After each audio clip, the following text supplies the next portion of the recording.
నెహెమ్యా గ్రంథం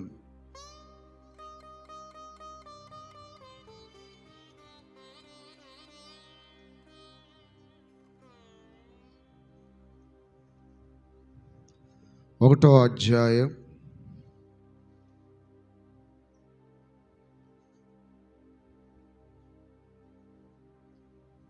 3, 4, 5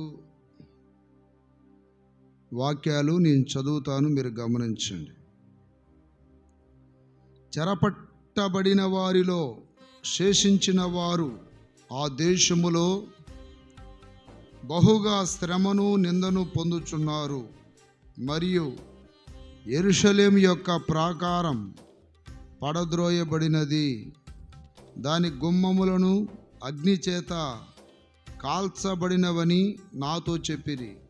ఈ మాటలు వినినప్పుడు నేను కూర్చుండి ఏడ్చి కొన్ని దినములు దుఃఖముతో ఉపవాసముండి ఆకాశమందలి దేవుని ఎదుట విజ్ఞాపన చేసి తిని, ఎట్లనగా, ఆకాశమందున్న దేవా యెహోవా, భయంకరుడు అయిన గొప్ప దేవా, నిన్ను ప్రేమించి నీ ఆజ్ఞలను అనుసరించి నడుచు వారిని కటాక్షించి వారితో నిబంధన స్థిరపరచువాడా. దేవుని స్తోత్రం కలుగునుగాక. ఈ వాక్యంలో నా ప్రియమైన బిడ్డలారా జాగ్రత్తగానండి. నెహెమ్యా ఉపవాస ప్రార్థన చేసినట్లు రాయబడింది. పేరేం పేరండి? చెప్పాలి. ఏం పేరు? నెహెమ్యా. దేవుని స్తోత్రం. నెహెమ్యా ఎక్కడున్నప్పుడు ఉపవాస ప్రార్థన చేశాడు అంటే పరాయి దేశంలో ఉన్నాడు. తాను ఒక యూదుడు పరాయి దేశానికి వెళ్ళి ఒక రాజు సముఖమందు ద్రాక్షారసపు గిన్నె రాజుకు అందించే ఒక గొప్ప హోదాలో ఉన్నాడు. భోజనాన్ని పరీక్షించటానికి నమ్మకమైన వారికి రాజులు బాధ్యతను అప్పగిస్తారు. భోజనము కానీ లేక పానము కానీ మొదటగా వీరు తాగాలి, వీరు తినాలి.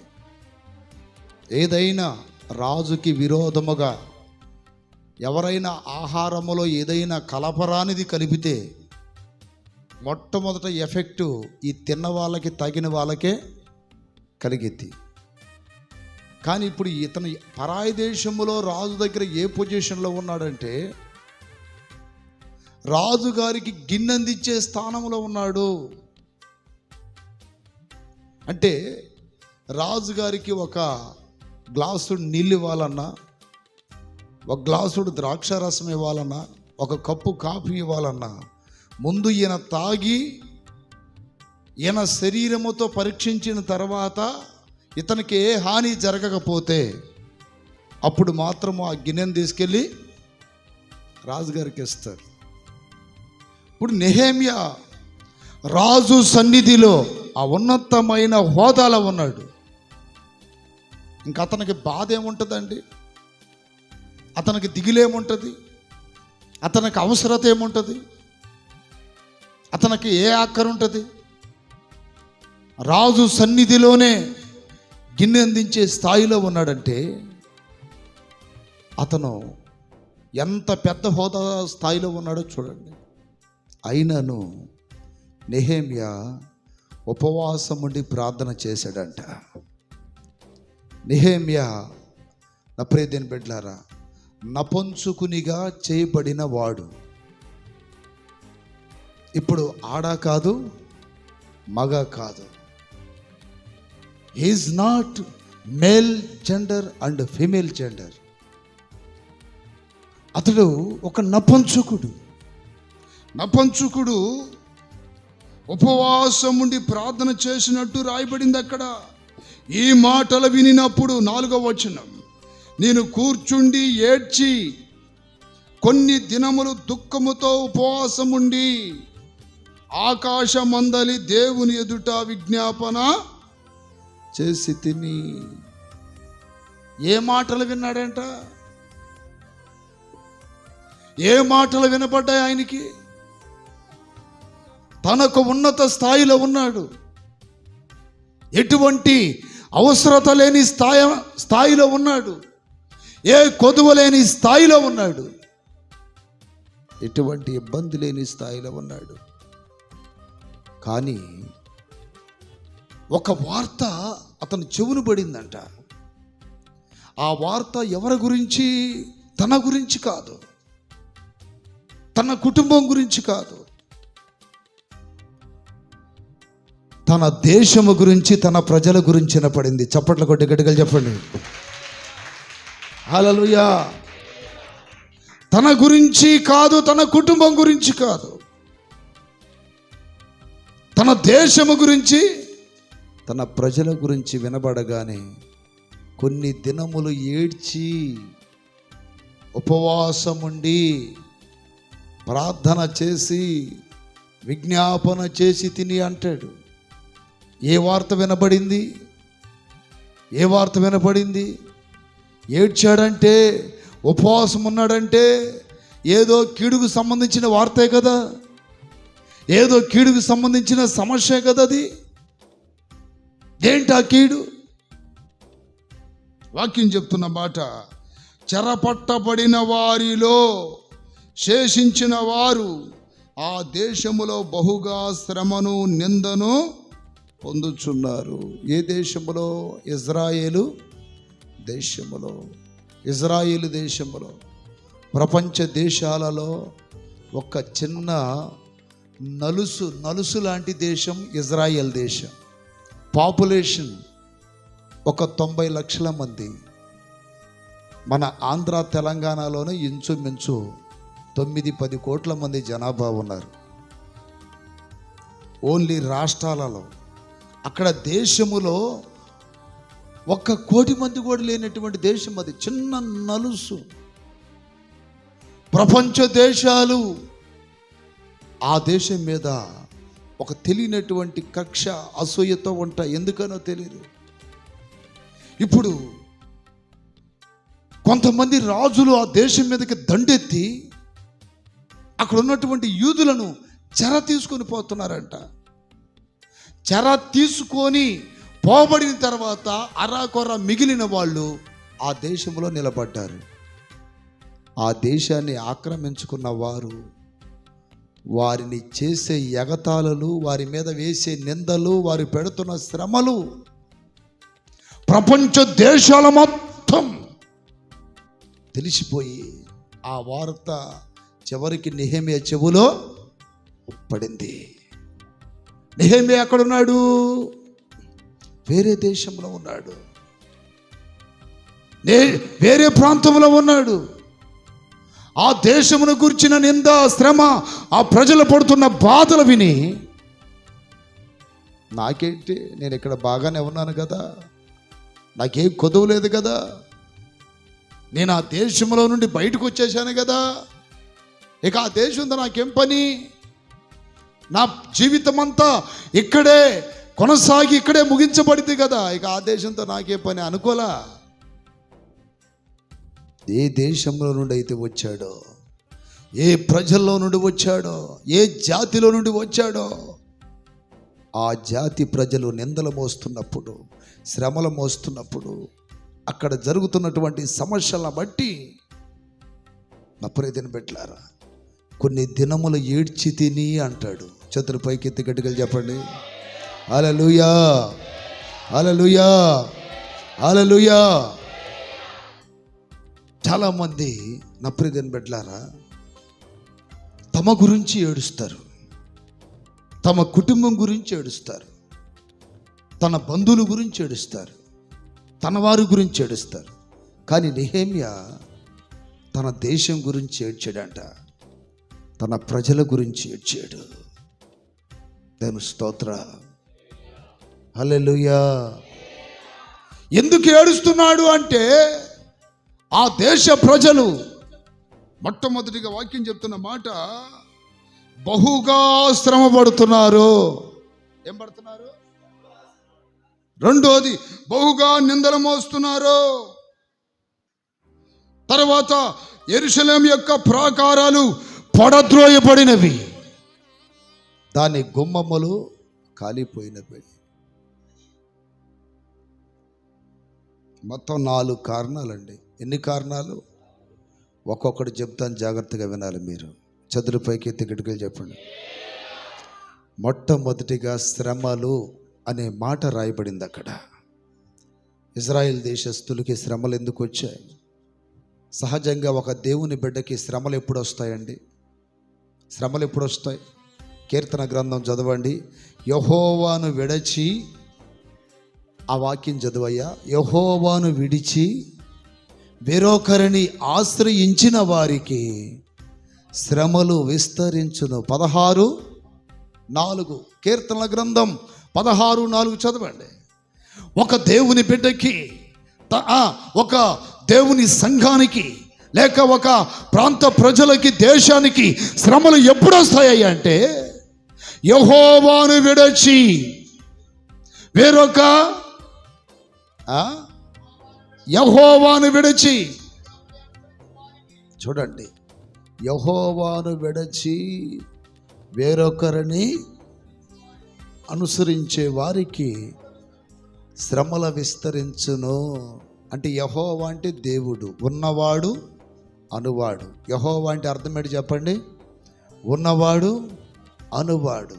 దేవుని విడిచి వేరొకరిని ఆశ్రయిస్తే, వేరొకరిని నమ్ముకుంటే, వేరొక దారి వెతుక్కుంటే, వేరొక దిక్కు వైపు చూస్తే, వారు ఎప్పుడైతే ఆ రీతిగా ప్రారంభిస్తారో, నిర్ణయించుకుంటారో, అప్పుడు ఏం ప్రారంభమవుతాయి? శ్రమలు ప్రారంభమవుతాయి. ప్రియ దేవుని బిడ్డ, నువ్వు అన్ని విషయాలలో బాగున్నానులే అనుకుంటావు. కొన్ని సందర్భాల్లో నీ మనస్సు దేవుని విడిచి మరచి దేవునికి దూరం అయిపోయి లోకం మీద ఆనుకునే పరిస్థితి, లోకం మీద ఆధారపడే పరిస్థితి, లోకమే సర్వం అనుకొని లోకం వైపు చూసే పరిస్థితి వచ్చినప్పుడు ఆ రోజు ఏం ప్రారంభమైతే అంటే శ్రమలు ప్రారంభమవుతాయి.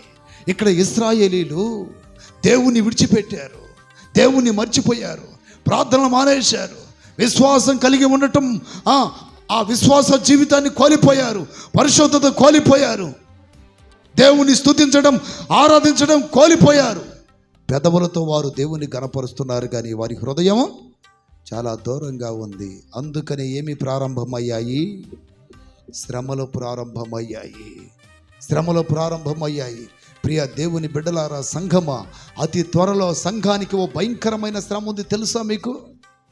7 ఏండ్ల శ్రమ అనేది ఒకటి ఉంది సంఘానికి.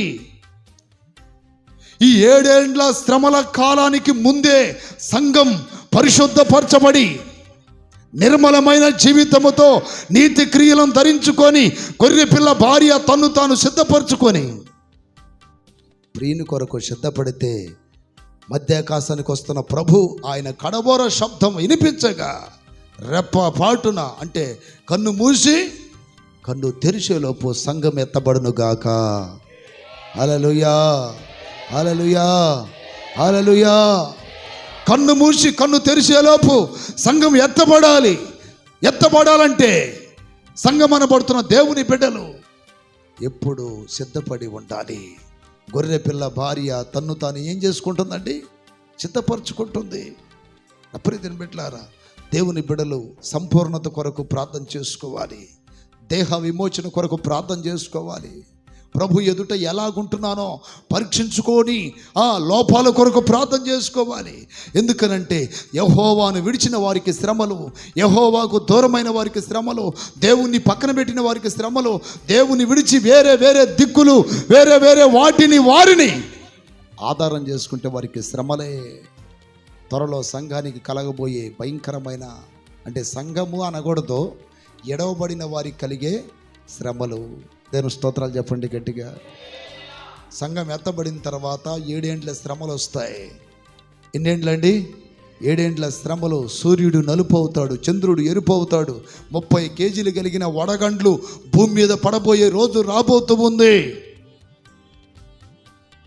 అనేక శ్రమలు, అనేక తెగుళ్ళు, అనేక రకాలైన కరువులు, అనేక రకాలైన నష్టాలు, కష్టాలు విడవబడిన సంఘానికి ఆ భయంకరమైనటువంటి పరిస్థితి రాబోతుంది.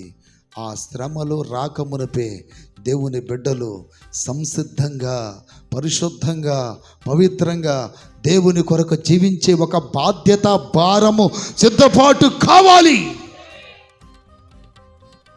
ఎందుకంటే శ్రమలు ఇక్కడ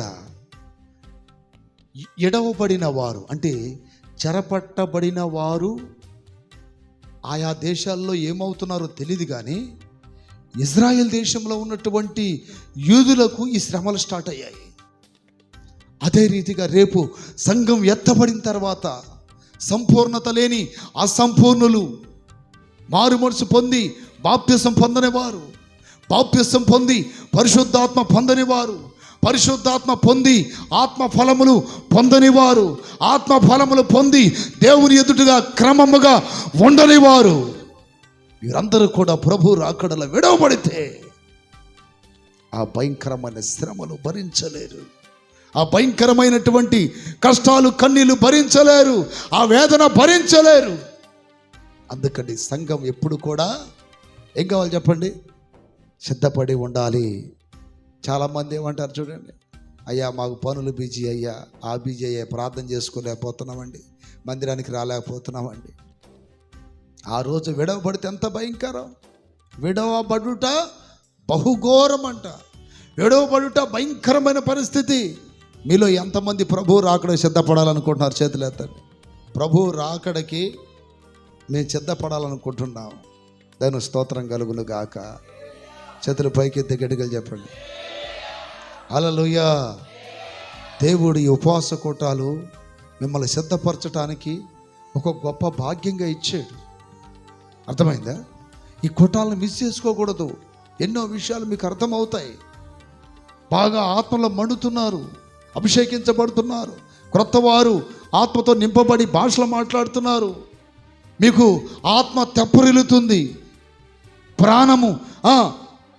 ప్రాణము నెమ్మదిగా మార్చబడుతుంది. దేవుడు మిమ్మల్ని సరిచేస్తున్నాడు, దేవుడు మిమ్మల్ని చెక్కుతున్నాడు, దేవుడు మీలో ఉన్నటువంటి లోపాలు, శాపాలు, తప్పిదములు సరిచేస్తున్నాడు. ఇలాంటి ధన్యకరమైన కూటాలని మిస్ చేసుకోకూడదు. పనులు ఎప్పుడూ ఉంటాయండి. పనులు ఉండవా? 365 రోజులు పనులు ఉంటానే ఉంటాయి. పని లేని రోజు అనేది ఏముండదండి, ఎప్పుడూ ఉంటాయి పనులు. కానీ ఈ కూటాలు ఇప్పుడు ఉండవే. చేతులు పైకెత్తి గట్టిగా చెప్పాలి హల్లెలూయా, హల్లెలూయా. అందుకని ఈ కూటాల్లో ఇట్లాంటి మర్మాలు మీరు తెలుసుకోవాలి. ఇక్కడ చూడండి, శ్రమలు ఎందుకు వస్తాయి చెప్పండి? ఎవరికి వస్తాయండి? నువ్వు దేవుని విడిచిపెట్టి నీ పనులు భారంలో వెళ్ళిపోతే నీకు శ్రమ స్టార్ట్ అవుతుంది. నువ్వు దేవుని సన్నిధిలో కూర్చోకుండా, ప్రార్థనలో ఉండకుండా నువ్వు ఎక్కడెక్కడో తిరుగుతూ ఉండడానికి శ్రమలు స్టార్ట్ అవుతాయి.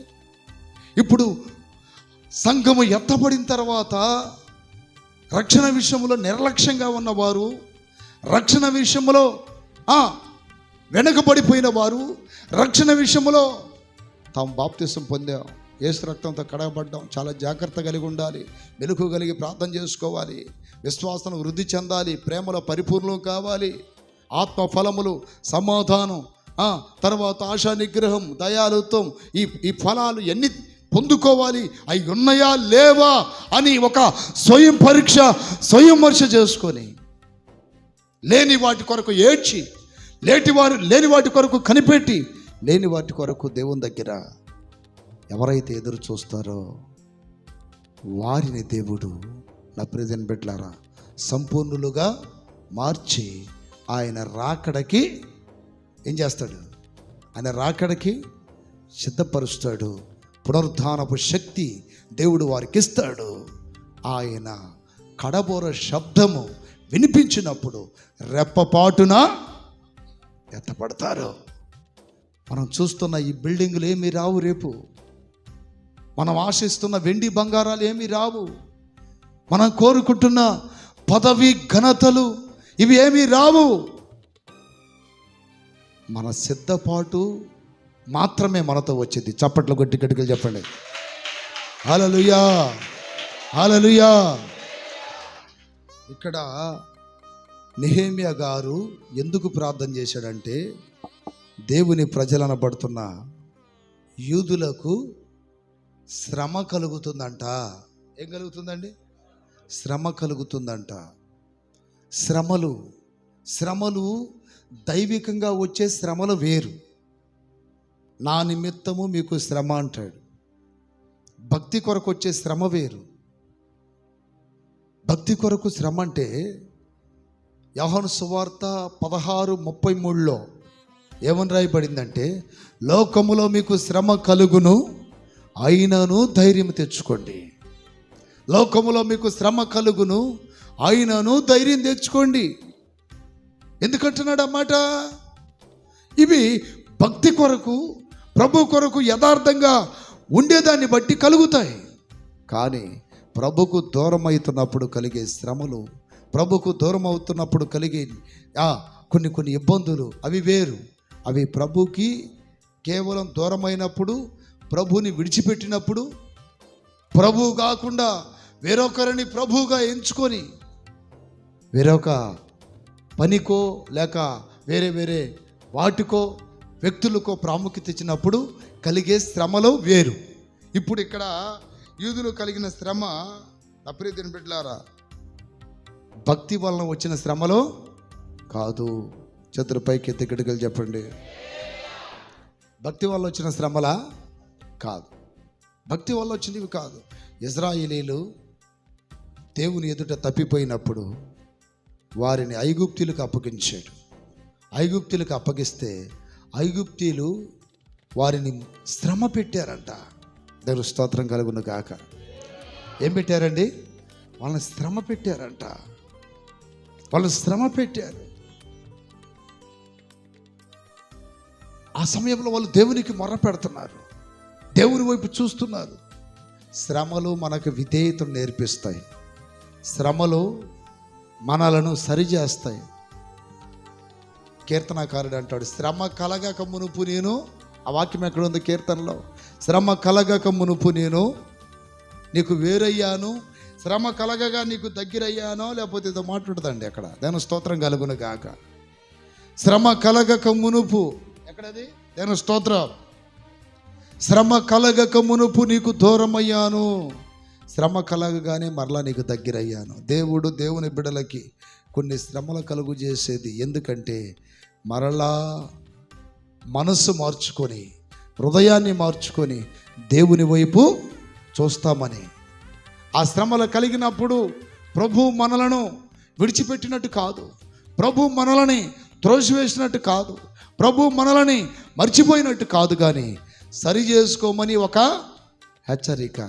అంటే ఇక్కడ శ్రమ పడుతున్న వారు ప్రార్థన చేయట్లేదు, కానీ శ్రమ పడుతున్నారని తెలిసిన నెహెమ్యా గారు ఏం చేస్తున్నాడు?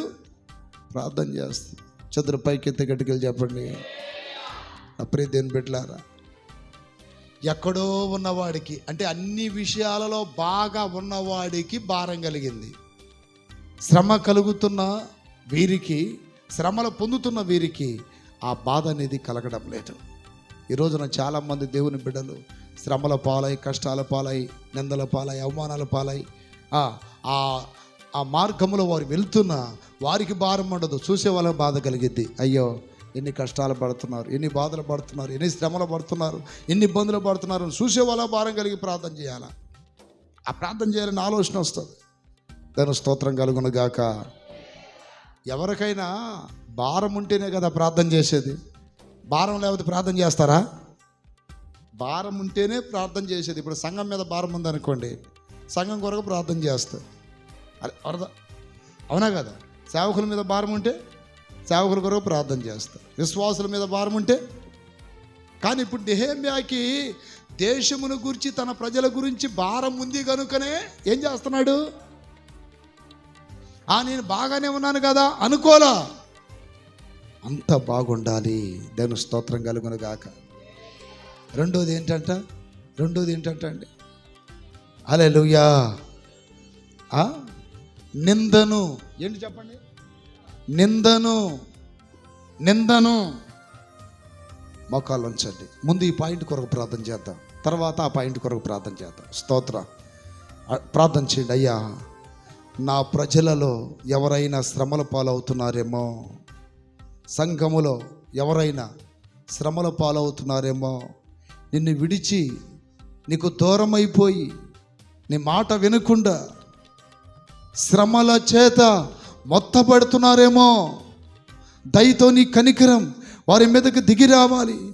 దయతో వారి స్థితిని గుర్తించాలి, వారి లోపాన్ని వారు తెలుసుకోవాలి. స్తోత్రం స్తోత్రం స్తోత్రం చేయండి.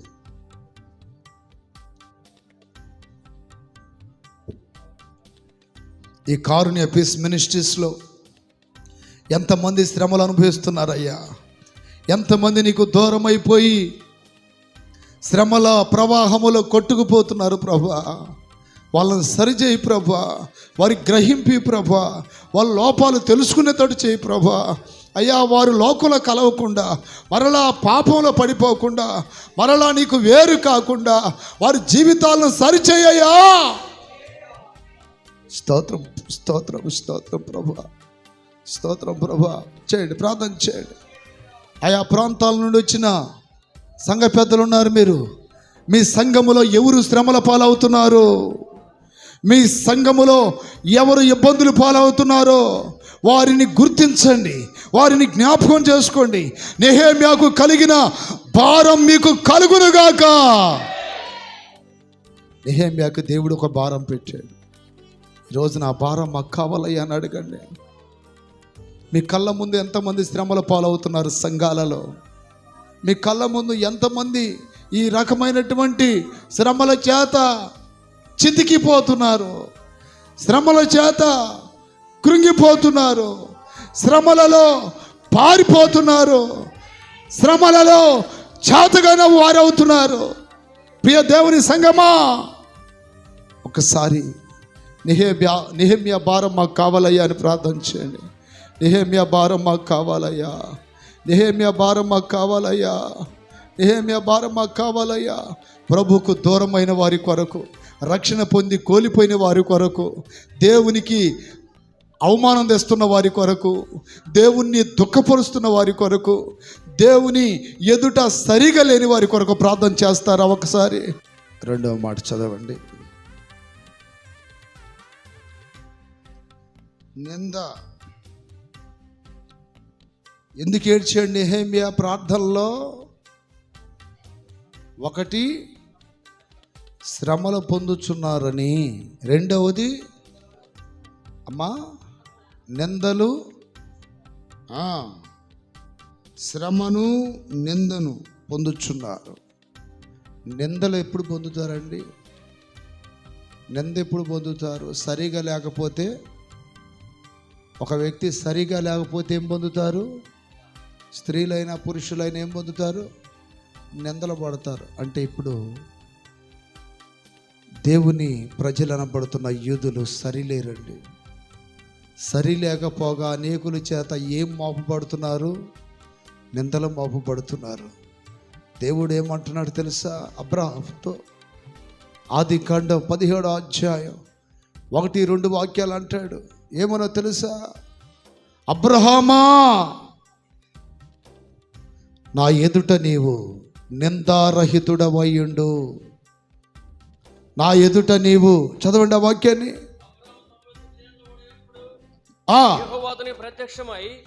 అబ్రహాము 9 ఏండ్ల వాడైనప్పుడు యెహోవా అతనికి ప్రత్యక్షమై, సర్వశక్తి గల దేవుడను నా సన్నిధిలో నడుచుచు నిందారహితుడవై ఉండుము. నా సన్నిధిలో నడుచుచు. చెప్పండి ఆ మాట. దేవుని బిడ్డలు నిందల వేయబడని ఆత్మీయ జీవితం కలిగి ఉండాలి. దేవుని స్తోత్రాలు చెప్పండి. నిందలు వేయబడకూడదు. దేవుని స్తోత్ర. ఇప్పుడు వీళ్ళు నిందలు వేయబడుతున్నారంట, నిందలు పొందుతున్నారంట. కారణం ఏంటి? సరిలేరని అర్థం. ఇప్పుడు నెహెమ్యా ఎవరి కొరకు ప్రార్థన చేస్తున్నాడు? సరిలేని వారి కొరకు ప్రార్థన చేస్తున్నాడు. శ్రమల పాలైంది ఎవరు?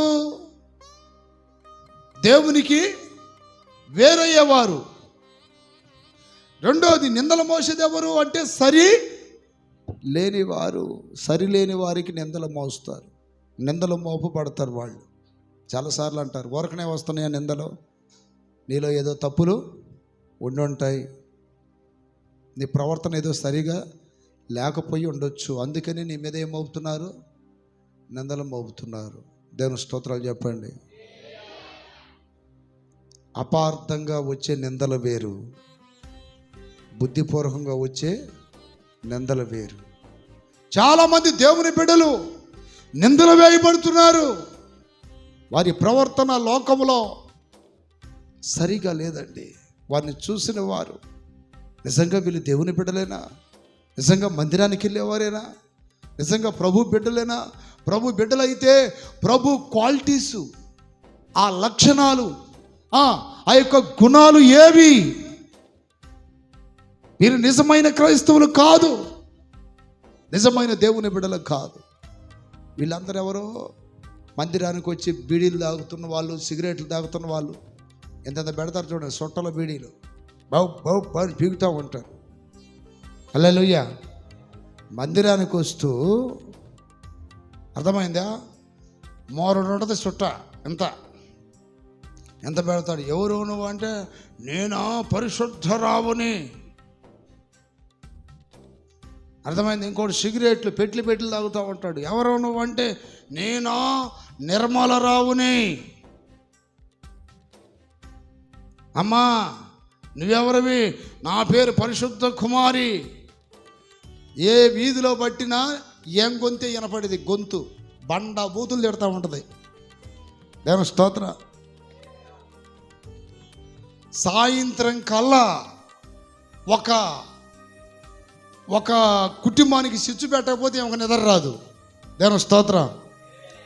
ఈ ఇంటి గుట్టు ఆ ఇంటికి, ఆ ఇంటి గుట్టు ఈ ఇంటికి చెప్పి హాయిగా నిద్ర రావాలంటే సాయంత్రం కల్లా వాళ్ళ బజార్లోనో, వాళ్ళ ఇంటి ప్రక్కనో, ఎదురో వెనకో ఒక ఇంట్లో ఏదో గొడవ జరగాలి.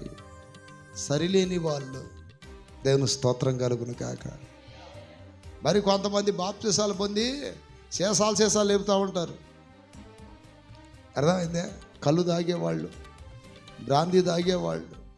దేవుని స్తోత్రం కలుగును గాక. కళ్ళు తాగేవాళ్ళు, బ్రాందీ తాగేవాళ్ళు ఎక్కువ శాతం చూడండి. ఈ క్రిస్మస్ పండగలో యేసయ్య భక్తులు, సహజంగా యేసయ్య నమ్మిన వాళ్ళు అని కొంతమందినే అంటారు చూడండి. అందరిని అనరు. కొంతమంది మార్పు చెంది క్రైస్తవులుగా మారుతున్నారు. దేవుని స్తోత్రం కలుగును గాక. అవును కదా? హల్లెలూయా. కొంతమందికి గుర్తింపు ఏంది, వీళ్ళు ఎవరంటే యేసయ్య క్రైస్తవులు అంటారు. దేవుని స్తోత్రం. ఇలాంటి వాళ్ళ కొరకు మనం ఏం చేయాలి చెప్పండి? ప్రార్థన చేయాలి. నిందలు మోపబడుతున్నారు. అబ్రహాం పేరు, వాడి ఫోటో ఎక్కడ ఉంటుందంటే దొంగల లిస్టులో ఉంటుంది. దొంగల లిస్టులో, పోలీస్ స్టేషన్లో. ఏ లిస్టు? ఏదో పేర్లు ఉంటాయి అక్కడ. ఆ పేరు, ఈ పేరు అని లాస్ట్కి ఇదిగో అబ్రహాం పేరు కూడా ఉంటుంది దొంగల లిస్టులో. అబ్రహాం దేవునికి స్నేహితుడు అయితే ఈడెవరో స్నేహితుడు, దొంగలకి స్నేహితుడు. ఆ పేరు పెట్టుకొని ఆ పేరుకున్న విలువని తీసేస్తున్నాడు. దేవుని స్తోత్రం కలుగును గాక. ఇప్పుడు సిగరెట్లు మేకలు తాగుతాయా, కుక్కలు తాగుతాయా సిగరెట్లు? మందు కుడితిలో పోసి పశువులకి ఏంటి తాగిద్దేమో. పాన్ బరాకులు పశువులు వేసుకుంటాయా? పశువులకున్న జ్ఞానం కూడా లేదు మనిషికి. పశువులకు తెలుసు ఏమి తినాలో ఏం తాగకూడదు. ఆ పశువుల కంటే హీనమైన పశువు అయ్యాడు వీడు. అందుకని సిగరెట్లు తాగుతాడు, బిడీలు తాగుతాడు, కైనీలు వేసుకుంటుంటాడు, గుటకాలు అంటాడు, గుటకమని పోతాడు లాస్ట్కి. దేవుని స్తోత్రం కలుగును గాక. హల్లెలూయా. ఎవరయ్యా మీరు అంటే, మేము క్రైస్తవులమండి, క్రైస్తవులం.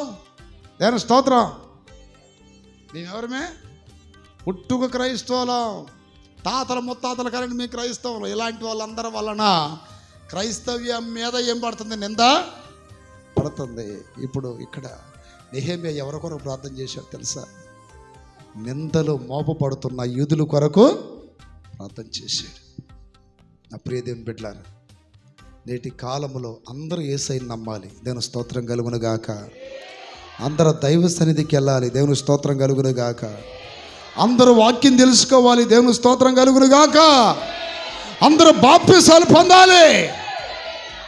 అదే సమయములో అందరూ భక్తిగా కూడా ఉండాలి. భయముతో బ్రతకాలి. ఇప్పుడు బాప్తిసం పొందడం తేలికే కదా. పాస్టర్ గారు రండి బాప్తిసం పొందేవాళ్ళు ఎవరైనా ఉన్నారేమో అంటే రాగానే తండ్రి యొక్కయు కుమారుని యొక్కయు పరిశుద్ధాత్మనామాలను నీకేం ఇస్తున్నా మంచుదాడు లేచి ఇసిరేస్తాడు ఒడ్డు మీద చాపేసినట్టు. వాడేమనుకుంటాడంటే ఇక బాప్తిసం పొందాను, ఇక నేను లోకంలో ఏ తప్పు చేసినా, ఎక్కడ తిరిగినా, ఏ నాటకాలు కొట్టినా, ఏ తప్పులు చేసినా తిన్న ఎక్కడికి వెళ్ళిపోతా, రాకెట్ లాగా పరలోకం వెళ్ళిపోతానంటాడు. తిన్నగా పోతాడా? బాప్తిస్మం పొంది బీడీలు తాగినా, సిగరెట్లు తాగినా, మందు కొట్టినా, పాన్ బరాకులు వేసుకున్నా, ఆకొక్క వేసుకున్నా, కిల్లీలు వేసినా, రాజా కైనీలు వేసిన బిడ్డలారా, పరలోక రాజ్యం కాదు కదా. కొంతకాలానికి దేవుని సన్నిధి కూడా రావడానికి నీకు దేవుడు కృపనివ్వకుండా మందిరంలో నిన్ను దేవుడు ఏం చేస్తాడు? వెలివేస్తాడు. ఎందుకనంటే ఎన్నటెన్నటికి నీ మందిరానికి పరిశుద్ధతయే అనుకూలం. నేను పరిశుద్ధుని కనుక మీరును హృదయ శుద్ధి లేకుండా ఎవ్వరు దేవుణ్ణి చూడరు. మళ్ళీ దర్శనాలు కలలు ఏం చెప్తున్నారు? అన్నయ్యా నేను ప్రార్థన చేసుకుంటే యేసయ్య వచ్చి నా ముందు నిలబడి నన్ను గట్టిగా కౌగిలించుకున్నాడు. దాని స్తోత్రం. నా చేయి పట్టుకొని నడిపిస్తున్నాడు. ఎవరు బూతులు తిట్టేదాన్ని, సాడీలు చెప్పేదాన్ని గట్టిగా కౌగిలిస్తున్నాడు అన్నయ్య. ఎవడో ఇడి పొద్దున్న లేస్తే సాయంత్రం దాకా గప్పును పిలిచి వదులుతూ ఉంటాడు. ఏంటి? సిగరెట్లు. ఇలాంటి వాళ్ళని పట్టుకుంటాడా? ఇలాంటి వాళ్ళని కౌగిలించుకుంటాడా? దేవుని స్తోత్రం కలుగును గాక. దేహము దేవునికి ఆలయం. ఎవడైనాను దేవాలయాన్ని పాడు చేస్తే దేవుడు పాడు చేస్తాను అంటున్నాడు కానీ పట్టుకుంటున్నాను చెప్పట్లా. ఇలాంటి వారందరూ కూడా దేవునికి ఏం చేస్తున్నారండి? అవమానం తీసుకొస్తున్నారు. క్రైస్తవం మీద వీళ్ళ వల్ల నిందలు మోపబడుతున్నాయి అన్యుల ద్వారా. ఇలాంటి వాళ్ళందరూ ఏం కావాలి? మార్పు చెందాలి. మందిరంలోకి రాగానే వామ్మో ఎంత పరిశుద్ధుడో, ఎంత పరిశుద్ధురాలో అనుకుంటాం మేము కూడా. దేవుని స్తోత్రం. మీరు ఎలాంటి వాళ్ళో మీ ఏరియా వాళ్ళు చెప్పాలి సాక్ష్యం. దేవుని స్తోత్రం కలుగును గాక. మీరు ఎలాంటి వాళ్ళో మీ ఇంటి ప్రక్కన వాళ్ళు, ఇంటి ఎదురు వాళ్ళు చెప్పాలా. దేవుని స్తోత్రం. మీరు ఎలాంటి వాళ్ళో మీ భార్య చెప్పాలి, మీ భర్తలు చెప్పాలా. అవునా కదా? అలా చెప్పండి గట్టిగా. మాకు మేము బాగానే ఉన్నాం అనుకుంటే అది ఆ సాక్ష్యం చెల్లదు. నువ్వు ఎవరవి? కొంతమంది ఇళ్ళకి వెళ్ళినప్పుడు అన్నయ్య ఈయన ప్రార్థన చేసుకోవట్లేదు అన్నయ్య, ఏం చేస్తున్నాడు? సెల్ ఫోన్ ఒకటి ఉంది కదా అన్నయ్య, ఇట్లా పెట్టుకొని ఇట్లా నొక్కుతూ ఉంటాడు అన్నయ్య. ఆ చేతుల్నేమో ఫోన్కి ఇచ్చాడు అన్నయ్య, కళ్ళేమో లోనున్న సినిమాలకి ఇచ్చాడు అన్నయ్య. ఆ సమయంలో యేసయ్యా నువ్వు వచ్చి చూడండి, ఆ సమయంలో యేసయ్యా నువ్వు వచ్చి పిలిచినా కూడా రాడయ్యా. దేవుని స్తోత్రం. యేసయ్య వచ్చి పిలిచినా కూడా నా కుమారుడా రా పరలోకం అంటే, ఆగు ప్రభా మంచి సీరియల్ చూస్తున్నా, అరగంటలో 20 నిమిషాలు అయిపోయింది, ఇంకెంత ఉంది, ఈ 10 నిమిషాలు కూడా చూసి వస్తున్నా, ఆగో అప్పుడు దాకా ఆగో అనే రకాలు ఇల్లు. అవునా కదా? చేతుల పైకెత్తి గట్టిగా చెప్పండి. తెల్లవార్జులు ఈ నాటికలు సీరియల్ చూసి అమ్మగారు 11 గంటలకు లేస్తుందంట. ఈ వారంలో ఒక తల్లి వచ్చింది నా దగ్గరికి. వాళ్ళ కోడల గురించి, వాళ్ళ కోడల యొక్క ఘనమైన చరిత్ర వివరించింది నాకు వచ్చి. దేవుని స్తోత్రం కలుగును గాక. అన్నయ్య నా కొడుకుని ఒకటే వేధిస్తుంది, నా కొడుకుని ఇబ్బంది పెడుతుంది, వాడిని కూర్చోనివ్వదు, నిలబడనివ్వదు, గంటకి దాదాపు 100 సార్లు చేసిద్దంట ఫోన్ ఎక్కడున్నా. దేవుని స్తోత్రం కలుగును గాక. చెడిపోయిన వాళ్ళకి అందరు చెడిపోయారా అని కొన్ని తలంపే వచ్చిద్దంట. దాని స్తోత్రాలు చెప్పండి. చెడిపోయిన వాళ్ళకి అందరేమైపోయారు? పచ్చకళ్ళ జోడు పెట్టుకున్నాడు లోకం మొత్తం వెంట కనపడుద్ది కదా. ఈ అమ్మాయి చెడిపోయింది ఆత్మీయతలో. దేవుని స్తోత్రం. అన్నయ్య మేము ఉదయాన్నే నా కొడుకుని, అంటే నా కొడుకుని మనమన్న చూడటానికి మేము వెళ్తున్నాం. ఎంత తలుపు కొట్టేది ఇదంట. దేవుని స్తోత్రం కలుగును గాక. హల్లెలూయా చెప్పండి గట్టిగా. ఏందంటే నైట్ అంతా సినిమాలు చూసిద్దంట టీవీ పెట్టుకొని. ఎవరైనా అమ్మా అలా చేయటం రాంగ్ కదా అని అంటే, నా కుటుంబం గురించి మీకెందుకో, మా ఆయన గురించి మీకెందుకని ఎగబడిద్దంట. దేవుని స్తోత్రం. ఇలాంటి వాళ్ళకి ముహూర్తం ఎవరు పెట్టాలి? ఎవరు పెట్టాలి? దేవుడే పెడతాడు, ఇక మనుషులు పెట్టరు. దేవుని స్తోత్రం కలుగును గాక. సరే రాత్రి అంతా ఏ ప్రార్థన లేకపోతే ఏ బైబిల్ ధ్యానంలో ఉన్నారంటే అది వేరు. మళ్ళీ రాత్రి అంతా పెట్టుకొని చూసిద్దంట. అర్థమైంది? ఆ భర్త ఉదయాన్నే లేచి ఆ హోటల్లో ఎక్కడో టిఫిన్ చేసి వెళ్ళిపోతాడు. అమ్మగారు లేచి అలా 11 అయిద్దంట. అక్కయ్యలారు మీలో ఎవరైనా అట్లాంటి వాళ్ళు ఉన్నారా? చెప్పండి, పర్వాలేదు, మీ కొరకు ప్రార్థన చేస్తా. దేవుని స్తోత్రం కలుగును గాక. 11 గంటలకు లేచే ఘనమైన సహోదరులు ఉన్నారు ఇక్కడ. ఎవరన్నా చేతుల పైకి ఎత్తి కిటికలు చెప్పండి. గుణవతి అయిన భార్యలు ఉదయాన్నే లేచి తన కుటుంబం కొరకు ఆహారమును సిద్ధపరచాలి. గుణహీనురాలైతే భర్త ఎంత మొత్తుకుంటున్నా, అత్త మామూలు ఎంత మొత్తుకుంటున్నా, మేము ఉండేది ఇంతే. అర్థమైందా? ఒకవేళ అట్లాంటి హెచ్చరికలు కానీ చేస్తే వెంటనే మోటా ముల్లి సర్దుకొని మా పుట్టింటి దగ్గర వెలుస్తాం. అక్కడ పోయి వెలుస్తాం. చదువు పైకెత్తి గట్టిగా చెప్పండి.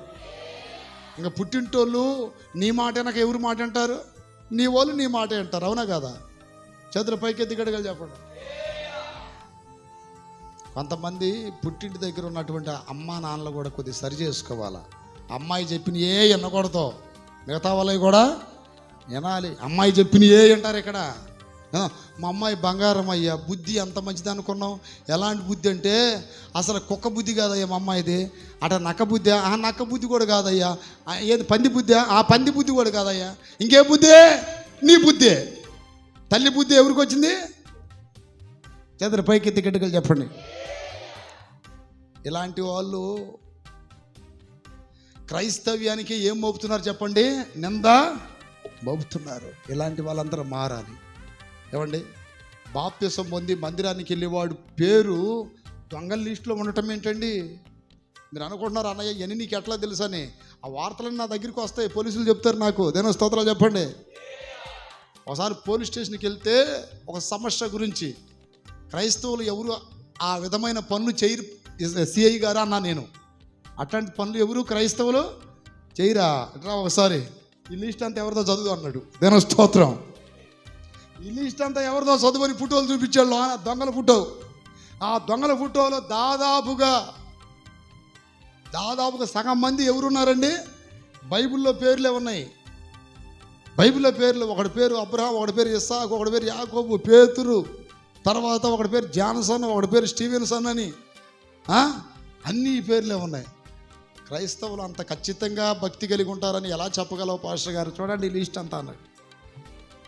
నేను అన్నాను, వాళ్ళు పేరు పెట్టుకున్న నామకార్థ క్రైస్తవులు అండి. నిజ క్రైస్తవుడు ఎప్పుడు ఆ పనే చప్పట కొట్టు. హల్లెలూయా. నిజ క్రైస్తవుడు వాక్యము చేత కడగబడినవాడు, వాక్యం చేత పట్టబడినవాడు, వాక్యం చేత మార్పు చెందినవాడు. అలాంటి పనులు ఎప్పుడో చేయడో. వాళ్ళందరూ నకిలీ క్రైస్తవులండి. అర్థమైందా? నకిలీ క్రైస్తవులు. ఆయన పేరు పెట్టుకొని ఆయన పేరుని ఏం చేస్తున్నారు? చెడా పడుతున్నారు. ఆయనకి అవమానం తీసుకొస్తున్నారండి. రేపు మీరు సిఐ గారు వాళ్ళ పేర్లు మార్చాలి సార్ మీరు అన్న. ఏమని పెట్టమంటా ఉన్నాడు? దొంగలని పెట్టండి వాళ్ళ పేర్లు. అర్థమైందా? A1 దొంగ, A2 దొంగ, A3 దొంగ, A4 దొంగ అని పెట్టండి. వాళ్ళకి అయ్యే కరెక్ట్గా సరిపోద్ది. ఒకవేళ దొంగ అంటే దొంగకి ఒక్కొక్క భాషలో ఒక పేరుంది. అర్థమైందా? ఇంగ్లీష్లో ఏమంటారు? థీఫా, ఇంగ్లీష్లో థీఫ్ అంటారు. ఇప్పుడు నేను అంటుంది ఏంది? దేవుని స్తోత్రాలు చెప్పండి. ఒకడికి థీఫ్ అని పెట్టండి, ఒకడికేమో దొంగ అని పెట్టండి, ఒకడికేమో ఈ తమిళంలో పెట్టండి తిరడా. ఎవరండి? తిరడా అంటారు. దేని స్తోత్రం. అట్లాంటి పేర్లు పెట్టండి. వాళ్ళ క్రైస్తవులని పేరు పెట్టకూడదు. ఇలాంటి వల్ల దేవుడికి ఏమొస్తుంది చెప్పండి? అవమానం వస్తుంది. ప్రార్థన చేద్దాం ఈ అంశం కొరకు కూడా. మొక్కలంచు నేను ఒక్కొక్క అంశం చెప్పి ప్రార్థన చేపిస్తాను మీ చేత. దేని స్తోత్రాలు చెప్పండి. లేచి నిలబడండి. ఒక్కసారి లేచి నిలబడండి. అందరం ప్రార్థన చేద్దాం. అయ్యా, మా సంఘానికి వచ్చేవారు, లేక మా దేశంలో ఉన్న క్రైస్తవులు, లేక మా ప్రాంతంలో ఉన్న క్రైస్తవులు, లేక మా బంధువుల్లో ఉన్న క్రైస్తవులు, లేక మా స్నేహితుల్లో ఉన్న క్రైస్తవులు, అయ్యా, నిందలు మోపబడేవారిగా ఉండకూడదు ప్రభా. నిందలు మోపబడేవారు ఉండకూడదు అయ్యా. నెహెమ్యా వలె ప్రార్థన చేద్దామా? చేయి ప్రార్థన. అయ్యా, వారి ప్రవర్తన సరిలేక, వారి భక్తి సరిలేక, వారి బుద్ధి సరిలేక నీకు అవమానం తెస్తున్నారయ్యా. నీకు అవమానం తెస్తున్నారు ప్రభా. వారిని సరిచేయి ప్రభా. వారిని సరిదిద్దు ప్రభా. వారి లోపాలు కడుగయ్యా. వారి బ్రతుకులను సరిచేయి ప్రభా. స్తోత్రం స్తోత్రం స్తోత్రం స్తోత్రం స్తోత్రం. యేసయ్యా, అయ్యా, దానియేలులో ఏ లోపము లేదని వాక్యం చెబుతుంది. దానియేలులో ఏ లోపము కనుగొనలేదని వాక్యం చెలవేస్తుంది బిడ్డ. హల్లెలూయా, హల్లెలూయా. నిందలు మోపబడే వారిగా ఉండకూడదు దేవుని బిడ్డలు. హల్లెలూయా, హల్లెలూయా, హల్లెలూయా. దావీదు పాపం చేసినప్పుడు అన్యులు నింద వేయటానికి కారకుడయ్యాడు. సాంసోను అభిషేకం కోల్పోయినప్పుడు ఫిలిస్తీయులు నింద మోపటానికి కారకుడయ్యాడు. దేవుని సంఘం మీద, దేవుని సేవకుల మీద, దేవుని మీద నిందలు మోపబడటానికి నీ జీవితం కారణము కాకూడదు. మీ జీవితాలు కారణము కాకూడదు. ప్రార్థన చేయండి. నా పిల్లలు అలా ఉండకూడదు అయ్యా. నా పిల్లల వల్ల నీకు నింద రాకూడదు అయ్యా. నా భార్య వలన, భర్త వలన నీకు నింద రాకూడదు. నా బంధువుల వలన నీకు నింద రాకూడదు. ఈ ఉపవాస కోటలో ప్రార్థన చేస్తున్నామయ్యా. ఈ ఉపవాస కోటలో ప్రార్థన చేస్తున్నామయ్యా. ప్రార్థన చేయాలా? యవనస్తులారా, మీ యవన జీవితాన్ని బట్టి దేవునికి నింద రాకూడదు. సంఘానికి నింద రాకూడదు. సేవకులకు నింద రాకూడదు. రక్షణ పొంది సరిలేకపోతే అనేక మంది నిందలు మోపుతారు మన మీద. అనేక మంది నిందలు మోపుతారు. ఇప్పుడు ఇజ్రాయెల్ దేశములో చెరపట్టబడిన వారు కాకుండా శేషించబడిన వారు నిందలు మోపబడుతున్నారు. నిందలు మోపబడుతున్నారు. హల్లెలూయా, హల్లెలూయా, హల్లెలూయా, హల్లెలూయా, హల్లెలూయా. స్తోత్రం, స్తోత్రం, స్తోత్రం, స్తోత్రం. ప్రార్థన చేయండి. అయ్యా, అయ్యా, మా ప్రవర్తనను బట్టి, మా మాటలను బట్టి, మా క్రియలను బట్టి నింద మోపబడకూడదు నాయన. నింద మోపబడకూడదు అయ్యా.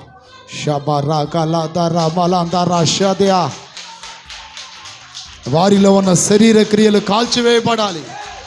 వారిలో ఉన్న దుష్ట క్రియలు కాల్చివేయబడాలి. వారిలో ఉన్న పాపపు క్రియలు కాల్చివేయబడాలి. వారిలో ఉన్న శాపపు క్రియలు కాల్చివేయబడాలి.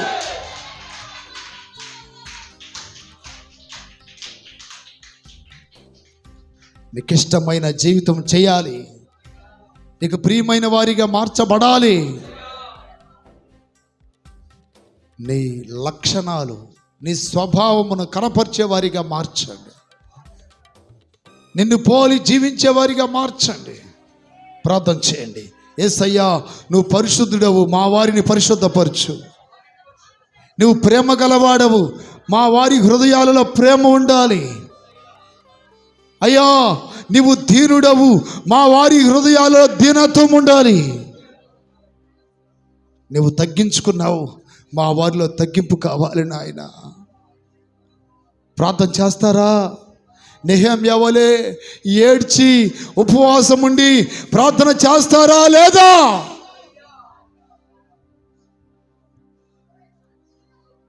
నిందల మోపబడే వారిలో నీ భార్య ఉన్నదేమో, నీ భర్త ఉన్నాడేమో, నీ పిల్లలు ఉన్నారేమో, నీ బంధువులు ఉన్నారేమో, నీ కుటుంబీకులు ఉన్నారేమో. నేనేమో నీ సన్నిధికి వస్తున్నాను ప్రభువా, నా పిల్లలను బట్టి నీకు అవమానం వస్తుందేమో. యోబు పిల్లల నిమిత్తం ప్రతి ఉదయాన్నే లేచి దహన బలులు అర్పించాడంట. ప్రార్థన చేయండి బిడ్డలారా. నీ కుమార్తె వల్ల, కుమారుడు వల్ల దేవుడు నిందల మోపబడుతున్నాడేమో, క్రైస్తవ్యం నింద మోపబడుతుందేమో, కుటుంబం నింద వేయబడుతుందేమో. స్తోత్రం, స్తోత్రం. నీ భర్త వలన మారు మనసు లేక త్రాగుబోతాయి విచ్చలవిడిగా తిరుగుతూ, ఏమి ఎప్పుడు ప్రార్థనలో ఉంటుంది, మందిరానికి వెళ్ళిద్ది, మా దేవుడు గొప్ప దేవుడు అని చెప్పుకుంటుంది. కానీ ఏం భర్త ఏంది ఎలా ఉన్నాడు, ఏం భర్త ఏంది సరిలేడు అని భర్త వల్ల నిందలు మోపబడే పరిస్థితి వస్తుందేమో.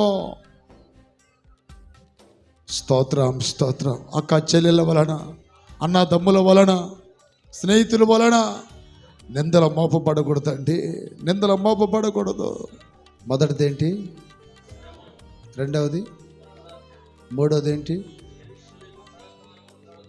ప్రాకారములు పడద్రోయబడేను. ఆమేన్. యెరూషలేము చుట్టూ ప్రాకారం ఉంటుందండి. ఎంతమందికి తెలుసు? ఆ ఫోటో ఎప్పుడైనా చూసారా మీరు? యెరూషలేము చుట్టూ ఏముంటుంది? ప్రాకారం. ప్రాకారం. ప్రాకారం ఎందుకు కడతారు?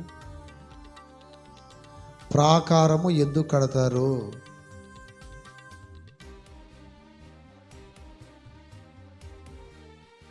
భద్రత కొరకు, సంరక్షణ కొరకు, కాపుదల కొరకు ప్రాకారాలు కడతారు.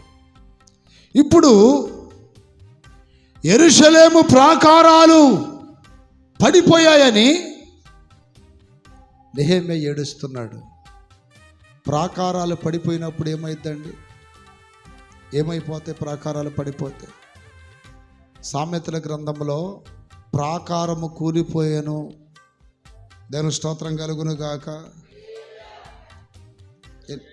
25 చదవండి. హల్లెలూయా. 24:30 నుండి అంట. చదువు. ప్రాకారం ఎందుకు కూలిపోయింది? స్వామరి వాణిని చేను నేను దాటి రాగా, ఎరివిలేని వాని ద్రాక్ష తోట నేను దాటి రాగా, ఇదిగో దాని ఎందంతటా ముండ్ల తుప్పలు బలిసి ఉండెను, దూలగొండ్లు దాని కప్పి ఉండెను, దాని రాతి గోడ పడి ఉండెను. దాని రాతి గోడ పడి ఉండెను. ప్రాకారాలు ఎందుకు కూలిపోయాయి? ప్రాకారాలు ఎందుకు పడగొట్టబడ్డాయంటే సోమరితనం వలన. దేతలం వలన చెప్పండి? సోమరితనం వలన. ఈ రోజున చాలామంది దేవుని బిడ్డలు ప్రార్థనలో సోమరులు అవుతున్నారు, మందిరానికి రావడానికి సోమరులు అవుతున్నారు. ఇక్కడ యెరూషలేము ప్రాంతములో ప్రాకారాలు కూలిపోయాయంటే ఇశ్రాయేలు దేశములో ఉన్నటువంటి ఆ శేషించిన వారందరూ కూడా ఏమైపోయారు? సోమరులు అయిపోయారు. సోమరితనం వలన శత్రువు వచ్చి ప్రాకారాలను ఏం చేశాడు? కొలగొట్టాడు. ఈరోజు నా ప్రియదిన బిడ్డలారా, ప్రాకారము అంటే వాక్యం చెప్తుందండి. ప్రాకారము అంటే వాక్యం చెప్తుంది, నీ మనసే నీకు ప్రాకారం. దేవుని స్తోత్రాలు చెప్పండి. హల్లెలూయా, హల్లెలూయా. నీ మనసే నీకు ప్రాకారం. ఇప్పుడు ఎగ్జాంపుల్, ఒక ప్రాకారం కట్టినటువంటి ఇంటిలోనికి ఎవరైనా రావాలి అంటే ప్రాకారం పాడైపోయినా లేక కూలిపోయినా, గోడలు పడగొట్టబడినా వస్తారు. అలాగే ఈ హృదయం అనబడుతున్నా లేక ఈ దేహం అనబడుతున్న ఈ ఆలయంలోనికి రావాలి అంటే ఈ మనసు అనే ప్రాకారం గట్టిగా ఉండాలి. మనసు గట్టిగా లేకుండా, అర్థమైందా? చంచలత్వముతో స్థిరము లేనిదిగా, బలము లేనిదిగా మారిపోవడానికి గల కారణం ఏంటి? సోమరితనం. ఏ తనం అంట? ఇప్పుడు ప్రాకారాలు ఎందుకు కూలిపోతున్నాయి? సోమరితనం వలన. వాక్యం చెప్తుంది, సోమరి వాని చేను నిన్ను దాటి రాగా, తెలివిలేని వాని ద్రాక్ష తోట నిన్ను దాటి రాగా, ఇదిగో దాని ఎందెంతటా ముండ్ల తొప్పుల బలిసి ఉండెను, దోలగుండ్లు దాన్ని కప్పి ఉండెను, దాని రాతి గోడ పడిపోయింది. అప్రియతని బిడ్డలారా, దేవుని బిడ్డలు ప్రార్థనలో బలంగా ఉండాలి. చేతుల పైకి ఎత్తి గట్టిగా చెప్పండి. కొన్ని గంటలు ప్రతిరోజు ప్రార్థన చేసే అనుభవం కావాలి. ఏ ప్రార్థన కావాలి? మోకాళ్ళ ప్రార్థన, కన్నీళ్లతో మహారోదనతో చేసిన యేసయ్య ప్రార్థన కావాలి. విశ్వాసంతో కూడిన ఏలియా ప్రార్థన కావాలి. దేవుని స్తోత్రం చెప్పండి. కొంతమంది ప్రార్థన చేస్తారండి. ఏం ప్రార్థనలో వాళ్ళు ఏం ప్రార్థన చేస్తారండి? 1 నిమిషం 2 నిమిషాలు బొచ్చి నిండా అన్నం పెట్టుకొని యేసయ్యా నీకు స్తోత్రం నాకు ఆత్రం అని తినేస్తారు. అది ప్రార్థన. అయ్యా పనికి వెళ్తున్నాను ఆయన, ఏ సమస్య రాకూడదయ్యా, ఇది ప్రార్థన. ప్రార్థనలు అంటే ఎలా చేయాలండి? ప్రార్థనలు అగ్ని దిగాలి. దేవుని స్తోత్రం కలుగును గాక. ఏం దిగాలి? రాజుల గ్రంథములో ప్రియమైన బిడ్డలారా, ఏలియా ప్రార్థన చేస్తున్నాడు. శత్రువులతో సవాల్ చేసి ప్రార్థన చేస్తున్నాడు. దేవుని స్తోత్రం కలుగును గాక. ఏలియా ప్రార్థిస్తున్నప్పుడు ఏం జరిగింది? ఆకాశం నుండి అగ్ని దిగి వచ్చి, ప్రార్థనలు ఏం దిగాలి? ప్రార్థన చేస్తా, అయ్యా స్తోత్రం, అయ్యా స్తోత్రం, స్తోత్రం ఆయన, హాయిగా ఉందయ్యా, ఇక నిద్రపోయ్యా, హాయిగా ఉంది, స్తోత్రం స్తోత్రం స్తోత్రం. అదే అగ్ని లాంటి ప్రార్థన. హాయిగా ఉంది, స్తోత్రం స్తోత్రం స్తోత్రం. ఆ ప్రార్థన చేస్తా బైబిల్ ఓపెన్ చేసి ఆ బైబిల్ మీద బోర్ల పడి జుల్లంతా గారుస్తారు. దేని మీద? బైబిల్ మీద. ఆ సమయంలో నిద్ర వచ్చినప్పుడు దిండు కానీ కనపడకపోతే బైబిలే పెట్టుకుంటారు దిండు. ఏంటంటే యేసయ్య వాక్యం కదయ్యా, వాక్యం దేవుడు కదా, అందుకని దేవుడిని ఏం చేసా, తనాపున తల కింద పెట్టుకున్నా దిండుగా. దేవుని స్తోత్రం కలుగునుగా. ఇలాంటి వాళ్ళందరూ సోమరులే. ఆరోగ్యములో ఏదైనా లోపం ఉంటే అలాంటి వాళ్ళు మోకాళ్ళు, పెద్ద మోకాళ్ళు వంచకపోయినా మామూలు మోకాళ్ళు ఉంచితే సరిపోద్ది. కానీ అన్నీ బాగున్న వాళ్ళు మోకాలు ఉంచట్లేదే. మోకాలు వంచకపోతే సాతానుని నువ్వు ఎలా జయించగలవు? పాపాన్ని ఎలా జయించగలవు? లోకాన్ని ఎలా జయించగలవు? నీ ప్రాకారాలు కూలిపోవా? నీ రాతి గోడలు పడిపోవా? ఇక్కడ ఇశ్రాయేలు దేశములో యెరూషలేము యొక్క ప్రాకారం కూలిపోయిందంటే దానిలో ఉన్న వారందరూ ఏమయ్యారు? సోమరులు అయిపోయారు. మందిరానికి వచ్చేవాళ్ళు. కొన్ని సంఘాలలో చూడండి, చర్చి నిండా బెంచీలు వేస్తారు, బెంచీలు, చర్చి నిండా కుర్చీలు వేస్తారు. అందరికి ఆ కుర్చీలో నిద్రపోవటం, బయటికి రావటం. ఎక్కడికి వెళ్ళి వస్తున్నామంటే చర్చికి వెళ్ళి వస్తున్నా. నేను అన్నాను, బాగలేని వాళ్ళు కూర్చుంటే తప్పులేదు, పెద్ద ఇసుకులు కూర్చున్నా తప్పులేదు. అన్నీ బాగున్న వాళ్ళు యవనస్తులు కరెక్ట్గా చర్చిలో చల్లగా ఉంటుంది. సెల్ ఫోన్ ఒకటి తీసుకొని ఉంటాడు, వాడు గట్టిన నిద్రపోతుంటాడు.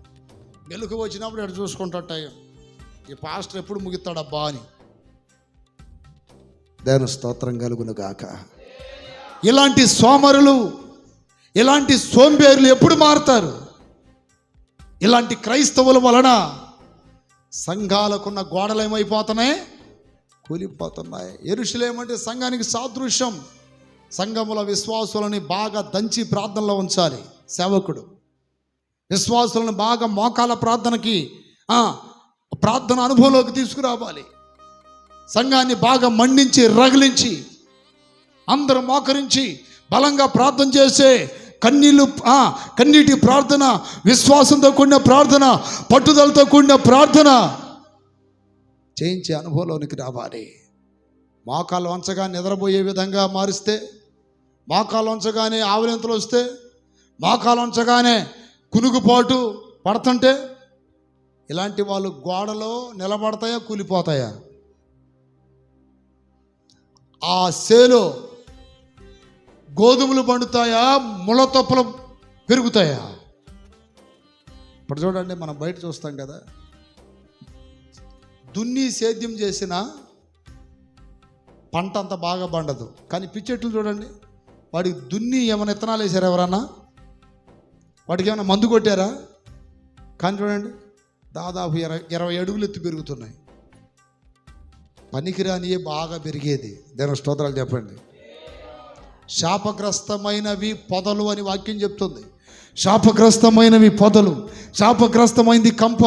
ఈ రోజున ఈ కంప లాంటి క్రైస్తవులు, శాపగ్రస్తమైన క్రైస్తవులు, శాపగ్రస్తమైనటువంటి భక్తిహీనులే బాగా పై కనపడుతున్నారు. బలంగా ప్రార్థన చేసేవాళ్ళు, చెరసాల పునాదులు వణికించిన వాళ్ళు, సింహాల నోళ్లను మూయించిన వాళ్ళు, అగ్ని బలాన్ని సల్లార్పిన వారు. ఆ ప్రార్థనలు ఈ రోజున, ఆ ప్రార్థనలు దేవుని స్తోత్రం కలుగును గాక. బాగా లగ్జరీ భక్తికి అలవాటు పడిపోయారు. అప్పుడే దీని పెట్టారు. పాస్టర్లు కూడా అట్నే తయారయ్యారు. మా కాడికి గుంపులు వస్తున్నారు. ఒక్కడన్నా ప్రార్థన చేస్తాడా? అసలు మోకాళ్ళ నుంచి ఇచ్చి దంచుతున్నారా విశ్వాసములో, భక్తిలో? ఆ ప్రార్థనలే అపోస్తుల ప్రార్థన ఏది? ఆది సంఘం ప్రార్థన ఏది? వారిలో ఉన్న మంట ఏది?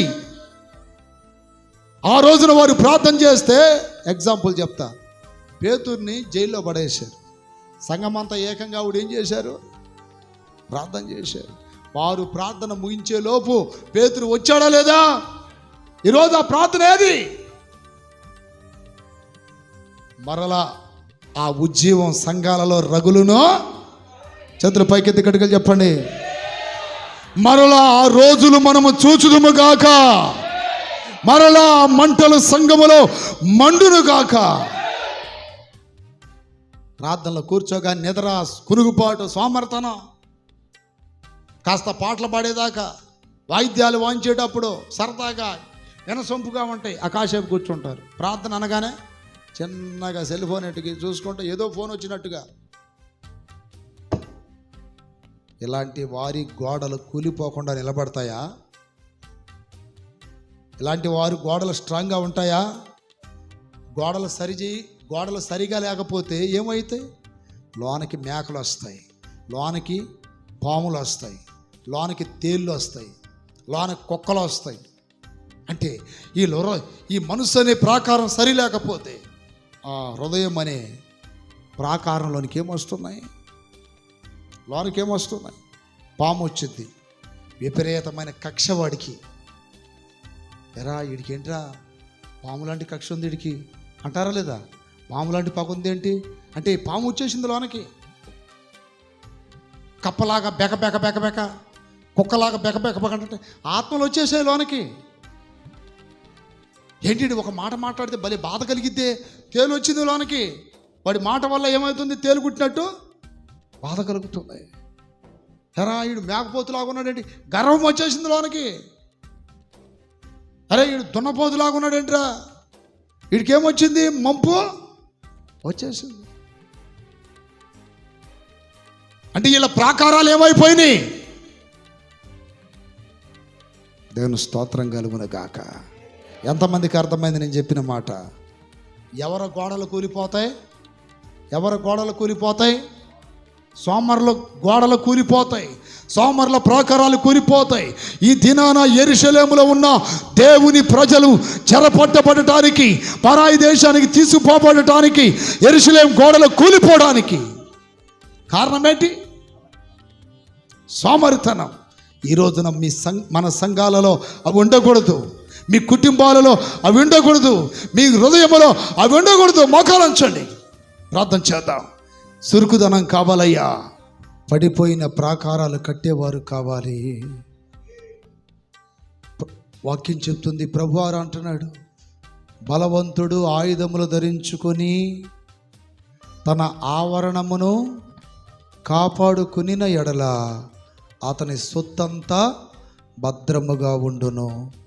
ఇప్పుడు ప్రాకారాలు కూలిపోతే సొత్తు లేక ఆస్తి భద్రంగా ఉంటుందా? దోసుకొని పోబడిద్దా?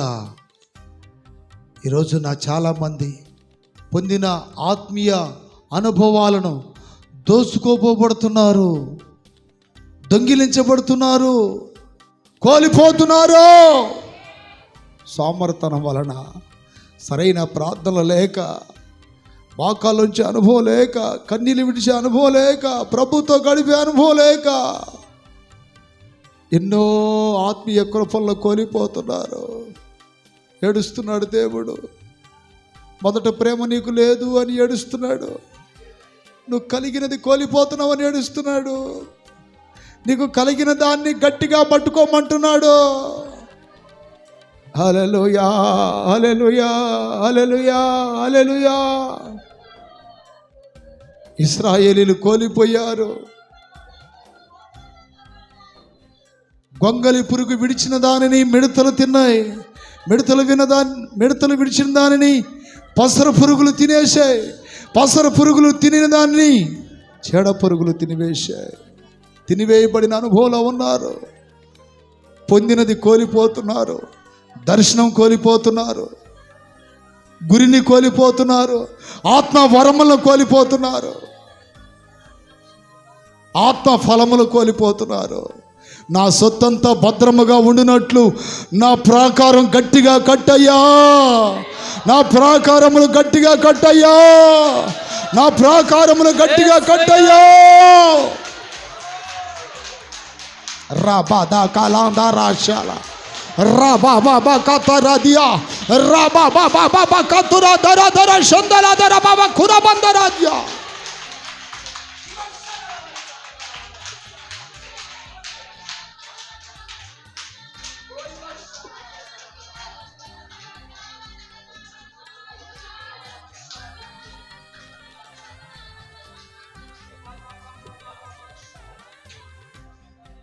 గాఢ నిద్రాత్మ క్రియ చేస్తుందని మీద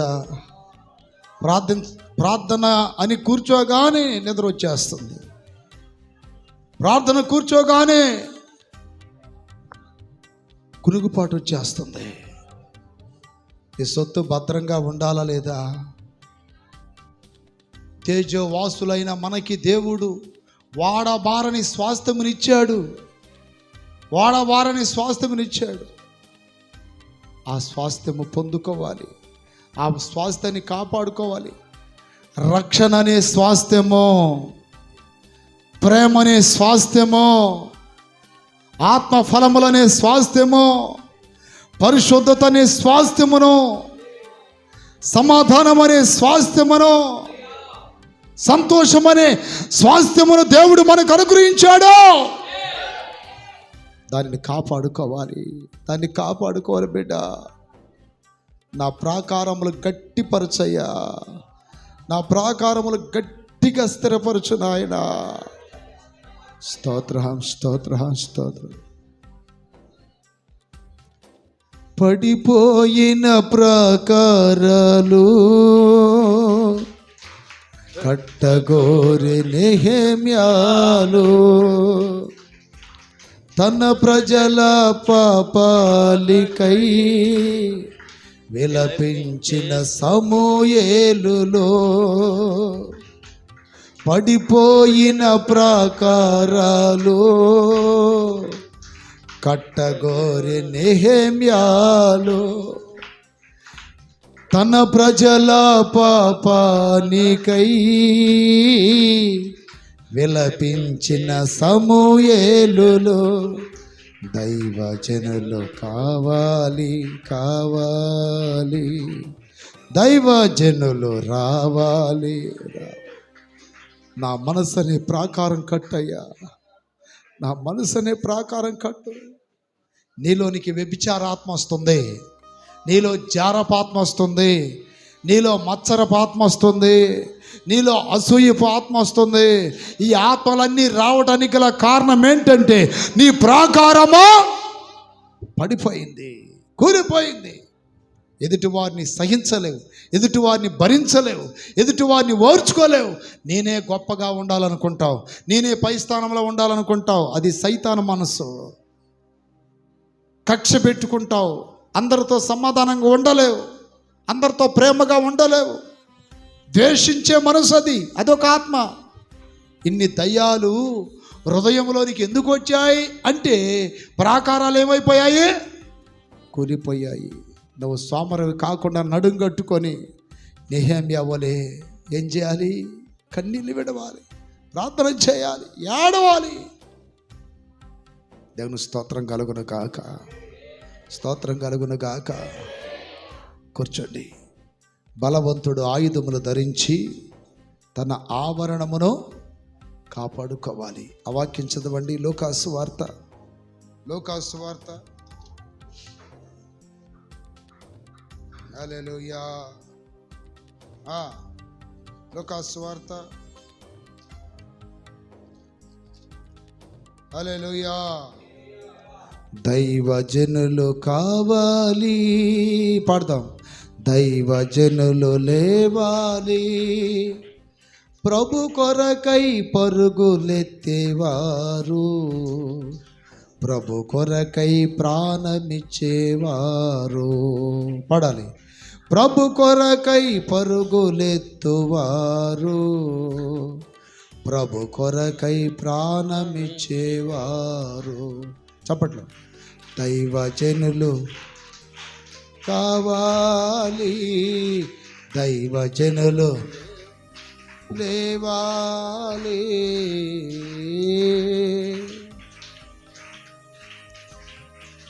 హల్లెలూయా. ఇప్పుడు నెహెమ్యా ఎందుకు ఏడుస్తున్నాడు? పడిపోయినా లూకాసు వార్తలో ఏమని రాయబడింది?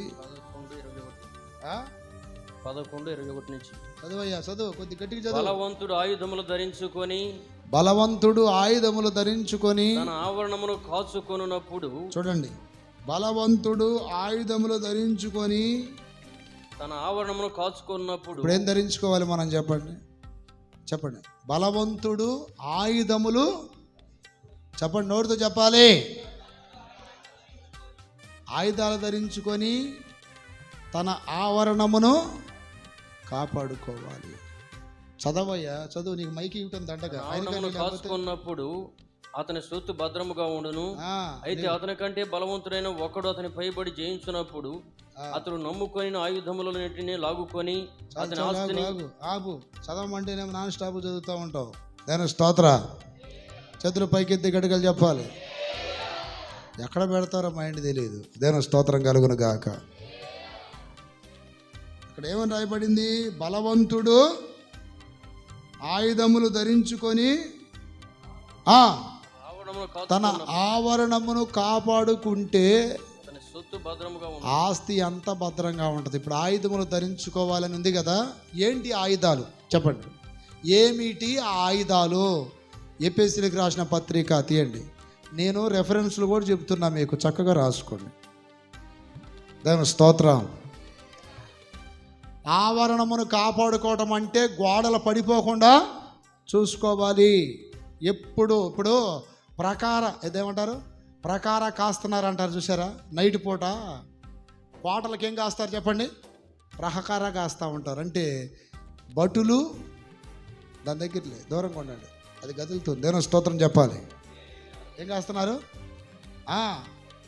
నైట్ పూట టౌన్లలో కూడా పోలీసులు చూడండి, టౌన్ మొత్తం, సిటీ మొత్తం తిరుగుతూ ఉంటారు. బజారు అంటే ప్రకార ఏదంటారు, దాన్ని ఏదో కాస్తున్నారు అంటారు కదా, ప్రకార కాస్తున్నారు ఏదంటారు. దాని స్తోత్రం. అంటే కాసుకుంటుండాలి మన జీవితాన్ని కూడా. మనం ఏం ధరించుకొని కాసుకోవాలి? ఇప్పుడు ప్రకార కాస్తున్నటువంటి పోలీసులు ఆయుధాలు లేకుండా తిరుగుతున్నారు అనుకోండి, ఎవరైనా దొంగలు ఎదురయ్యి వాళ్ళ చేతుల్లో వీళ్ళకంటే బలమైన ఆయుధాలు ఉంటే వీళ్ళు ఏమైపోతారు? ప్రాణాలు కోల్పోతారు. అందుకని ఆయుధాలు ధరించుకొని వెళ్ళాలి వీళ్ళు.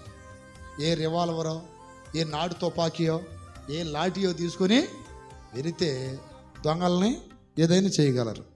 అందుకని ఇప్పుడు మన ప్రాకారం అనబడుతున్న ఈ జీవితం కాపాడబడాలంటే మనం కూడా ఏం ధరించుకోవాలంట? ఆయుధములను ధరించుకోవాలి. ఇప్పుడు చదవండి, ఎఫెసీయులకు రాసిన పత్రిక 6వ అధ్యాయం 14. ఆ ఎలాగనగా ఏలయనగా మీ నడుమునకు సత్యమును దట్టి కట్టుకొని. దేవుని స్తోత్రం కలుగునుగాక. కొంచెం పైన నుండి చదవండి, 13 చదవండి. అందుచేతను మీరు ఆపద్దినమందు వారిని ఎదిరించుటకును. ఇంకా పైన నుండి చదవండి. ఏలయనగా మనం పోరాడునది, అది అక్కడ నుండి చదవాలి, శరీరులతో కాదు గాని. ఏలయనగా మనం పోరాడునది శరీరులతో కాదు గాని. చదువు గట్టిగా. ప్రధానులతోను. అర్థమైందా? ఏలయనగా మనం పోరాడునది ప్రధానులతోను. ఎవరితో చెప్పు? అధికారులతో. ఆగండి. మనకి ఇప్పుడు గవర్నమెంట్లో ప్రధానమంత్రి, ముఖ్యమంత్రి, ఎమ్మెల్యేలు, ఎంపీలు అట్టున్నారో, దయ్యాలకు కూడా గవర్నమెంట్ ఉంది. అంధకార సంబంధమైన ప్రభుత్వం, చీకటి ప్రభుత్వం అది. ఇప్పుడు మనం పోరాడినది ఎవరితో? ప్రధానులతోనూ అధికారులతోనూ. రెండోది ఎవరంట? అధికారులతోనూ. ప్రస్తుత అంధకార సంబంధులకు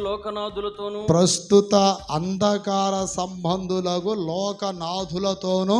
ఆకాశ మండలమందున దురాత్మల సమూహములతోనూ పోరాడుచున్నాము. అది ఎంతమందితో పోరాడాలంట? ఎంతమందికి అర్థమైన చేతులు ఎత్తండి. మనం ఎవరెవరితో పోరాడాలి? ప్రధానులు అంటే ఎవరు? అంటే చిన్న దయ్యాలు కాదు, పెద్ద దయ్యాలు. అంటే ప్రధానమంత్రి లాంటి దయ్యాలు అయ్యి. దేవుని స్తోత్రం. వాటికి ఒక స్టేట్లో కాదు అధికారం ఉంది.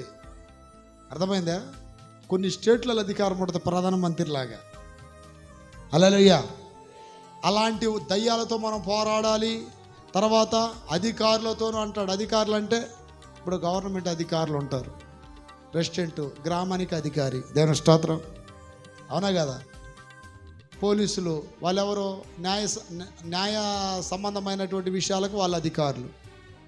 దేవుని స్తోత్రం. ఇట్టా దయ్యాల్లో కూడా కొన్ని అధికారులు ఉంటారు. అధికారులతోనూ పోరాడుతున్నాము. ప్రస్తుత అంధకార సంబంధులకు లోకనాథులతోనూ ఆకాశమందున్న దురాత్మ సమూహములతోనూ మనం పోరాడుతున్నాం. గట్టిగా చెప్పండి. తడుంకోకటి చెప్పండి. ఎవరెవరితో? ప్రధానులతోనూ. అది దేని స్తోత్రాలు చెప్పండి. ఇప్పుడు ఏలతో మనకేముంది? ఆత్మీయ పోరాటం. ఏ పోరాటం చెప్పండి? Spiritual war. చెప్పండి. Spiritual war with evil spirits. హల్లెలూయా. ఆత్మ సంబంధమైన యుద్ధం ఎవరితో? అర్థమైందా? ఈవిల్ స్పిరిట్స్ అంటే ఏంటిది? దయ్యపు ఆత్మలతో, అపవిత్ర ఆత్మలతో. దేవుని స్తోత్రాలు చెప్పండి. ఇప్పుడు వాటితో పోరాడాలంటే మనం ఏం చేయాలంట? ఏమంటున్నాడు ఇక్కడ? ఆయుధములు ధరించుకొని ఉండాలా. ఏం చేయాలి చెప్పండి? ఏంటి ఆయుధాలు? ఇప్పుడు చదవండి, ఒక్కొక్కటి చదవండి. ఏలయనగా మీ నడుమునకు సత్యమును దట్టి కట్టుకొని. అమ్మా, నడుముకి ఏం కట్టుకోవాలంట? ఈ మధ్య నడువులు నొప్పి పోతుంటే కడుతున్నారు బెల్ట్లు. ఏ నొప్పి? నడువులు నొప్పి పోతే బెల్ట్ వేస్తున్నారు. సత్యం అనే దట్టి అంటున్నాడు. దట్టి అంటే బెల్ట్. సత్యం అంటే సత్యం అంటే ఏంటి? వాక్యం. దట్టి. నడుము అంటే దేనికి సాదృశ్యం?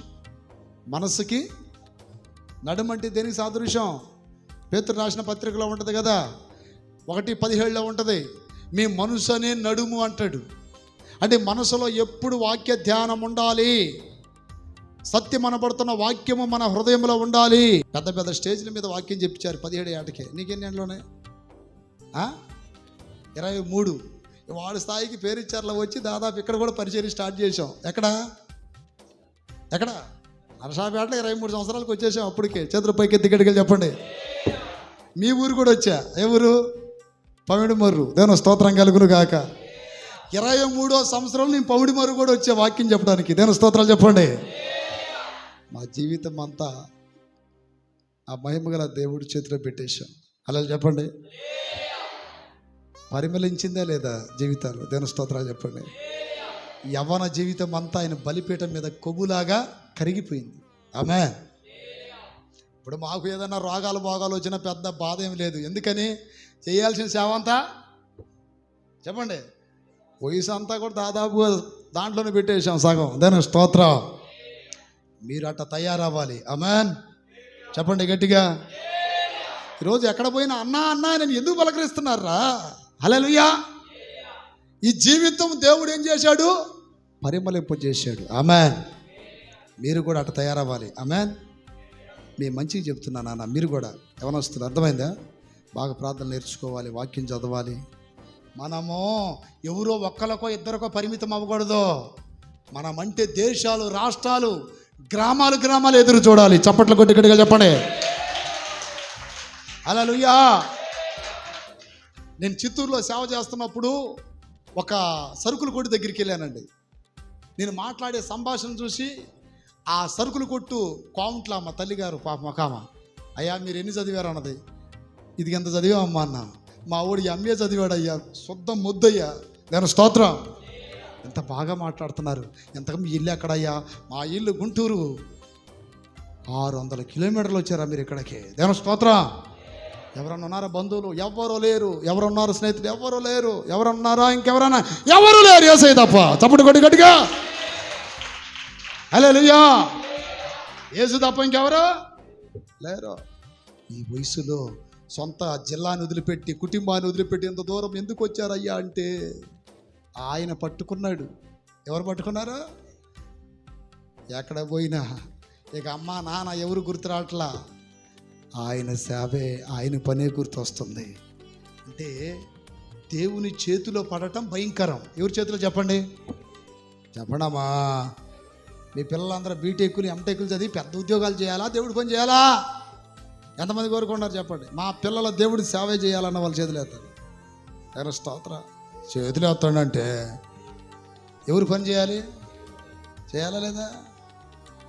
ఈ భూమి మీద జరిగే వ్యాపారాలు కానీ, వ్యవసాయం కానీ, పనులు కానీ, ఉద్యోగాలు కానీ భూమి మీద ఈ శరీరం బ్రతకడానికే. కానీ దేవుని సేవ చేస్తే పరలోక రాజ్యములో యుగయుగాలు నా ప్రియమైన బిడ్డలారా, ఈ ఆత్మలు నరకానికి వెళ్లకుండా కాపాడబడటానికి ఇది ఆత్మ సంబంధమైన పరిచయం. అందుకని ఏ దట్టి కట్టబడాలి? సత్యం అనే దట్టి, నీతి అను, అదేనా, నీతి అను మైమరువు, సమాధాన సువార్త వలన సిద్ధ మనస్సు అనే జోడు తొడుగుకొని. యాడికి పోయావు అప్పుడే అక్కడికి? ఒకటే సత్యం అనే దట్టి, రెండోది నీతి అనే మైమరువు, నీతి అను మైమరువు, 3 సమాధానం అనుకో. తర్వాత ఇవన్నీగాక విశ్వాసమను డాలు కట్టుకొని, విశ్వాసమనే డాలు పట్టుకొని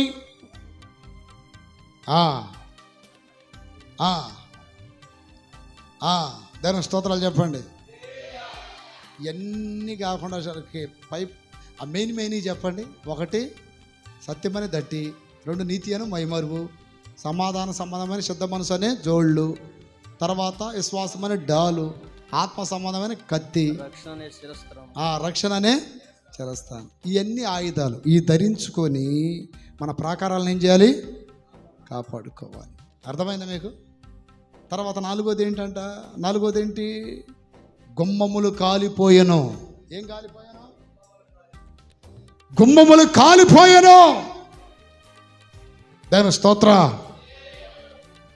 ఈ 3వ పాయింట్ కొరకు ఒకసారి మోకాల నుంచి ప్రార్థన చేయండి. అయ్యా, ఆత్మ సంబంధమైన ఆయుధాలు ధరించుకొని సోమర్తనాన్ని విడిచిపెట్టి ఎల్లప్పుడూ ఆయుధములతో బలవంతులమై మా ఆవరణమును కాపాడుకొనుచు మా సొత్తంతా మేము భద్రపరుచుకునే ఒక మెలకువ గ్రహింపు మాకు దయచేయి ప్రభు అని ప్రార్థన చేయండి.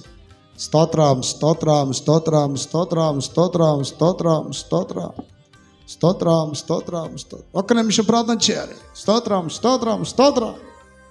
ఆత్మ సంబంధమైన ఆయుధాలు దయచేయ, ఆత్మ బలము దయచేయ, మా మనసుని నడుము కట్టయ్యా.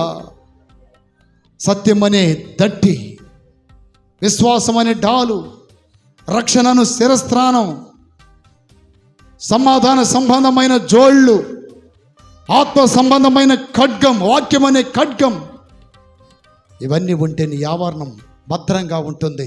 నువ్వు సోమరివై గ్రహింపు లేకుండా ఉంటే సాతానుడు వచ్చి మొత్తాన్ని ఏం చేస్తాడు? సొత్తంతటిని దోసుకుంటాడు.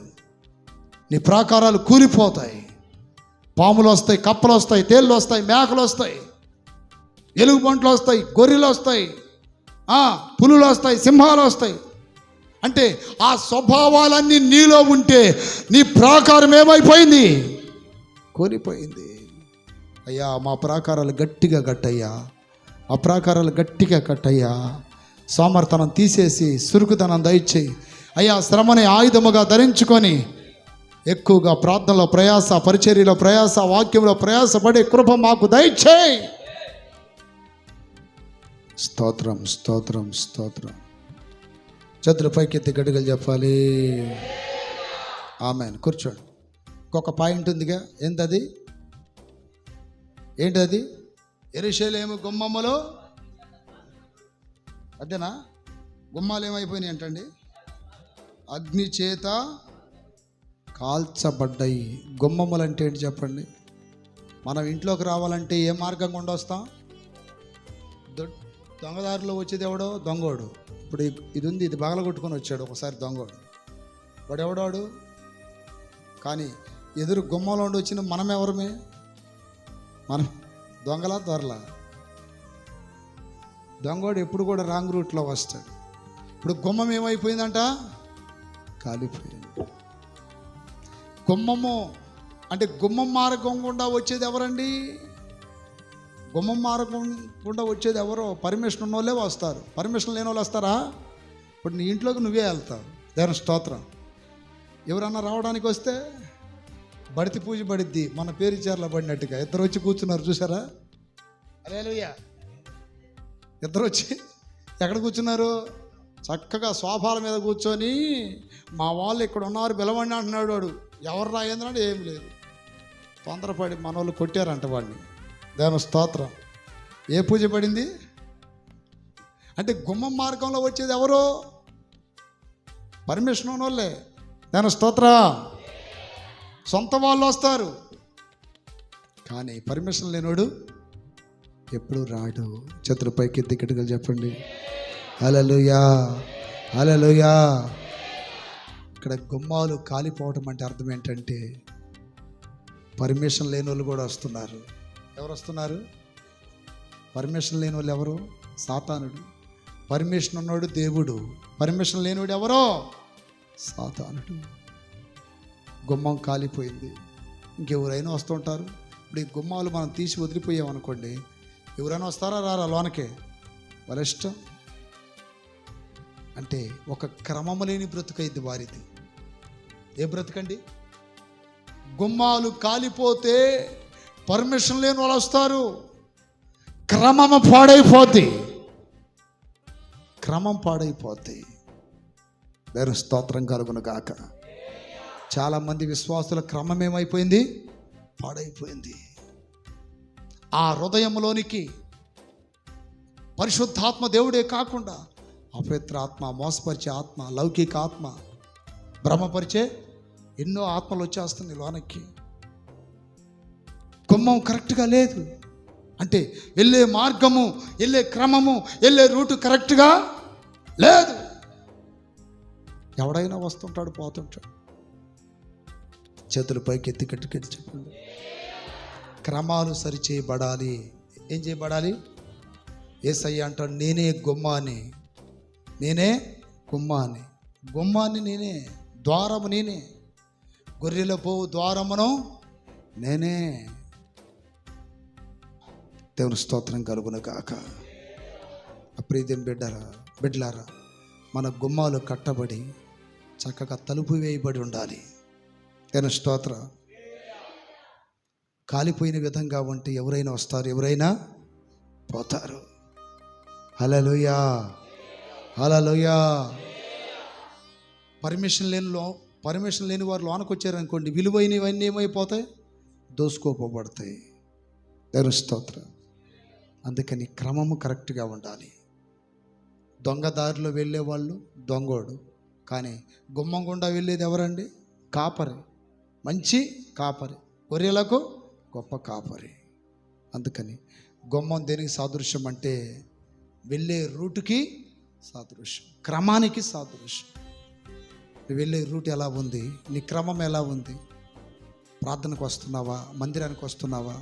ఆత్మీయంగా ఉంటున్నావా? దేవుడికి నచ్చినట్టు బ్రతుకుతున్నావా? ఉపదేశ క్రమంలో ఉంటున్నావా? ఆజ్ఞల మార్గంలో నడుస్తున్నావా? అలా కాకుండా దుష్టులు ఆలోచన చొప్పున పాపుల మార్గమందు అపహాసకులు కూర్చున్న చోట ఈ టైపులో నీ జీవితాన్ని మోసం చేసుకుంటున్నావా? మంచి క్రమంలో పెంచయ్యా. ఏమని అడగాలి? అందరు లేచి నిలబడండి, సమయం అయిపోయింది. స్తోత్ర ప్రార్థించి, ప్రభా నీకు స్తోత్రం, స్తోత్రం, స్తోత్రం. హల్లెలూయా, హల్లెలూయా. నెహెమ్యా కొన్ని దినాలు ఏడ్చి ఉపవాసాలుండి ప్రార్థన చేస్తున్నాడు. ఎందుకని? యెరూషలేములో చెరపట్టిన వారి శేషములో ఉన్నవారు శ్రమలు పొందుతున్నారని, నిందించబడుతున్నారని, ప్రాకారాలు కూలిపోయాయని, గుమ్మాలు కాలిపోయాయని. శ్రమలు ఎందుకు వస్తాయి? దేవుణ్ణి విడిచిపెడితే వస్తాయి శ్రమలు. ఈరోజు దేవుణ్ణి విడిచిపెడుతున్నావేమో, క్రీస్తుకు వేరైతున్నారేమో, క్రీస్తుకు వేరైతున్న వారేమో. ఒక్కడే పురుషునికి ప్రదానము చేయబడితిరి అంటాడు పౌలు. ఒక్కడే పురుషునికి ప్రదానం చేయబడితిరి. అవ్వని మోసం చేసిన సర్పం తన యుక్తి చేత మిమ్మల్ని మోసపరిచి క్రీస్తు యొక్క సరళత, క్రీస్తు కృపలో నుండి వేరైపోతున్నారేమో, ప్రేమలో నుండి వేరైపోతున్నారేమో. నామకార్థంగా బ్రతికితే నిందలు మోపబడతారు. రెండో పాయింట్, ఆ ప్రజల మీద అన్యులు నిందలు మోపుతున్నారు. ఈరోజు నా ప్రీతిని బిడ్డలారా, దేవుని బిడ్డలు నిందారహితంగా బ్రతకాలి. మూడోది, ప్రాకారాలు పడిపోయాయి. ఎందుకు? సోమరితనం వలన, బద్ధకం వలన, నిద్ర వలన, కునుగుబాటు వలన, మత్తు వలన ప్రాకారాలు కూలిపోయాయి. గుమ్మాలు కాలిపోయాయి. గుమ్మాలు కాలిపోయాయి. సాతానుడు వచ్చి నిప్పు పెట్టేస్తున్నాడు. సాతానుడు నిప్పు పెడుతున్నాడు. Praise the lord. గుమ్మం అంటే క్రమం, గుమ్మం అంటే ఎంచుకున్న మార్గం, గుమ్మం అంటే ఉపదేశం, గుమ్మం అంటే ఆజ్ఞలు,